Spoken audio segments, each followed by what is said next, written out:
तर आज आपण आलो आहोत बँगलोरमधील ऐतिहासिक आणि राजेशाही ठिकाण बँगलोर पॅलेस आणि सुंदर पॅलेस गार्डनला. नमस्कार मित्रांनो, रोहित पटेल ब्लॉग्समध्ये आपलं स्वागत आहे. तर आपण आलो आता बँगलोरमध्ये आणि बँगलोरमध्ये आपण आज जाणार आहेत. तो काय काय घडतंय मी तुम्हाला दाखवतो, कारण आपण अशा ठिकाणी जाणार आहेत. बँगलोर पॅलेसला जाणार आहेत आणि तिकडे जाऊन तुम्हाला दाखवतो बँगलोर पॅलेस कसं आहे. सो जोडून राहा आपल्या ब्लॉग्समध्ये. सो हे हॉटेल तुम्ही बघू शकता जिथे आपण स्टे केला आहे. खूप भारी व्ह्यू आहे. सो आता आपण लगेचच जाऊया, निघूया इकडनं. काय काय घडते पुढे असं जोडून राहा ब्लॉगसोबत. काय काय घडते, काय काय बिघडते, मी तुम्हाला सगळं दाखवतो. सो बँगलोरमध्ये सर्वात फेमस आहे तो मैसूर पाक. तो आपण हा मैसूर पाक बँगलोरमध्ये सर्वात फेमस आहे. सो आता आपण निघणार आहे, डायरेक्ट जाऊया, चला. सो आता आपण बाहेर आलो आहे हॉटेलच्या आणि इकडनं रॅपिडो करून मी जातो बँगलोर पॅलेसला, कारण खूप ट्रॅफिक आहे इकडे आणि इथले 7 किलोमीटर अराऊंड आहे. सो आपण जाऊया, रॅपिडो बघतो आणि जातो, चला.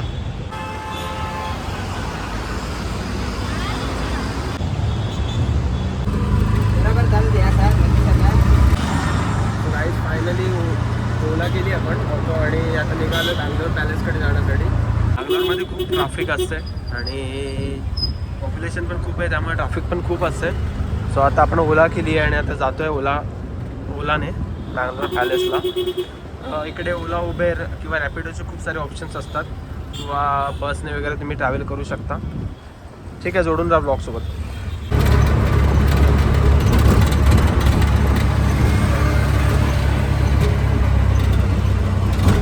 हा राजवाडा 1878 साली बांधण्यात आला असून तो म्हैसूरच्या ओडियार राजघराण्याशी संबंधित आहे. या राजवाड्याची रचना इंग्लंडमधील प्रसिद्ध विन्सर कॅसलवरून प्रेरित आहे. त्यामुळे इथे आल्यावर तुम्हाला युरोपियन किल्ल्याची झलक पाहायला मिळते. तो फायनली आपण पॅलेसच्या इथे पोहोचलेलो आहे. सो जाऊन तिकीट घेऊया आणि पुढे जाऊया.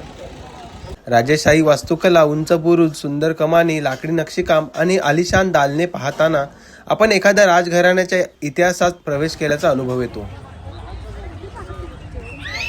या पॅलेसमध्ये राजघराण्याच्या जीवनशैलीची झलक पाहायला मिळते. वेळ न घालवता मी गेलो तिकीट काढण्यासाठी. जर पर्यटक भारतामधील असतील तर 300 रुपये आणि जर विदेशी पर्यटक असतील तर 500 रुपये असं तिकिटाचा दर आहे. भव्य दरबार हॉल, प्राचीन चित्रे, शाही फर्निचर, झुंबर आणि दुर्मिळ कलाकृती पर्यटकांना आकर्षित करतात. पॅलेसच्या सभोवतालची हिरवाई आणि प्रशस्त परिसर छायाचित्रणासाठी उत्तम आहे. आजही इथे अनेक सांस्कृतिक कार्यक्रम, प्रदर्शन, संगीत मैफिली आयोजित केल्या जातात. त्यामुळे हा राजवाडा इतिहास आणि आधुनिक संस्कृती यांचा सुंदर संगम ठरतो. जर तुम्ही बँगलोरला आलात तर बँगलोर पॅलेसला नक्की भेट द्या. येथे प्रत्येक भिंत, प्रत्येक दालन आणि प्रत्येक कोपरा इतिहासाची एक वेगळी कहाणी सांगतो. सो पॅलेस खूप भारी होता.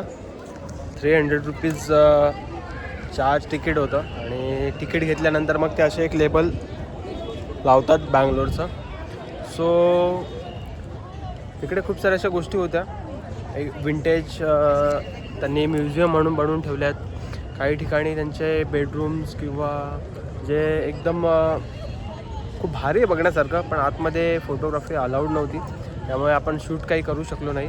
पण जे काही शूट करता येते मी तुम्हाला या व्हिडिओमार्फत दाखवतो आहे. सो असंच जोडून राहा ब्लॉगसोबत. तर हा राजवाडा 1878 साली बांधण्यात आला असून तो म्हैसूरच्या ओडियार राजघराण्याशी संबंधित आहे.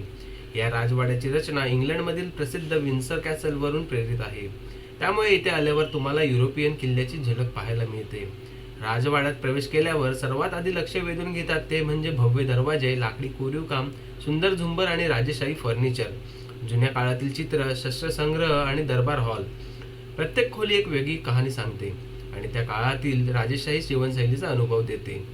बाहेरचं गार्डन देखील तितकंच आकर्षक आहे. हिरवळ, मोठी मोठी झाडं, मोकळं वातावरण आणि शांत परिसर यामुळे इथे फिरताना खूप प्रसन्न वाटतं. सो इकडे खूप चांगलं गार्डन आहे, इथे तुम्ही टाइम स्पेंड करू शकता. खूप सुंदर आहे आणि बघू शकता.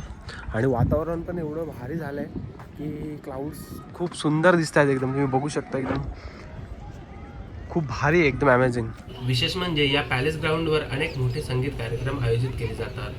सांस्कृतिक कार्यक्रम, प्रदर्शन आणि आंतरराष्ट्रीय इव्हेंट सुद्धा आयोजित केले जातात. त्यामुळे हे ठिकाण फक्त ऐतिहासिक नाही तर आजही बँगलोरच्या सांस्कृतिक जीवनाचा महत्त्वाचा भाग आहे. जर तुम्ही बँगलोर फिरायला आलात तर बँगलोर पॅलेसला नक्की व्हिजिट करा आणि इथे इतिहास, राजेशाही, सुंदर वास्तुकला आणि निसर्ग यांचा अप्रतिम संगम अनुभवायला मिळतो. तर तुम्ही नक्की अनुभवा. तो मित्रांनो, हा होता बँगलोरचा पॅलेस. तुम्हाला व्हिडिओ आवडले असेल तर व्हिडिओला लाईक करा, कमेंट करा आणि भरभरून शेअर करा. आणि अशाच नवनवीन व्हिडिओसाठी आपल्या ब्लॉगला सबस्क्राईब करायला विसरू नका. सो भावाला सपोर्ट करा आणि खूप सारं प्रेम द्या. आणि तुम्हाला ही व्हिडिओ कशी वाटली मला कमेंटमध्ये नक्की कळवायला विसरू नका. सो आता आपण इकडनं एक्झिट करूया. तुम्ही बघू शकता आणि इकडनं लगेच ओला उबेर भेटेल तुम्हाला जायला. आणि तिकडे गार्डन आहे आणि हा बँगलोर पॅलेस. त्या पुढची सफर आपण अशीच कंटिन्यू ठेवणार आहोत. तर आपण जाणार आहोत इस्कॉन टेम्पलला. तर जोडून राहा रोहित पाटील ब्लॉग सोबत.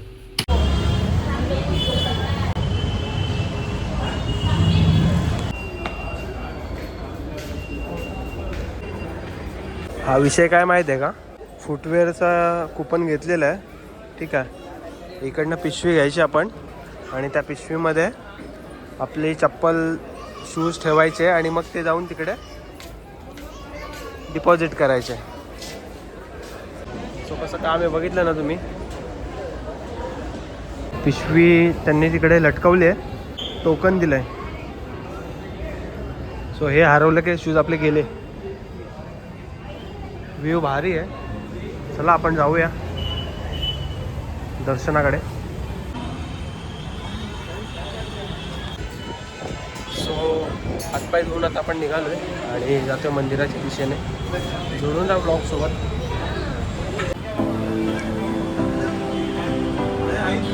राधे राधे.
प्रसाद घेऊन मी आता निघतोय घरच्या रस्त्याकडे.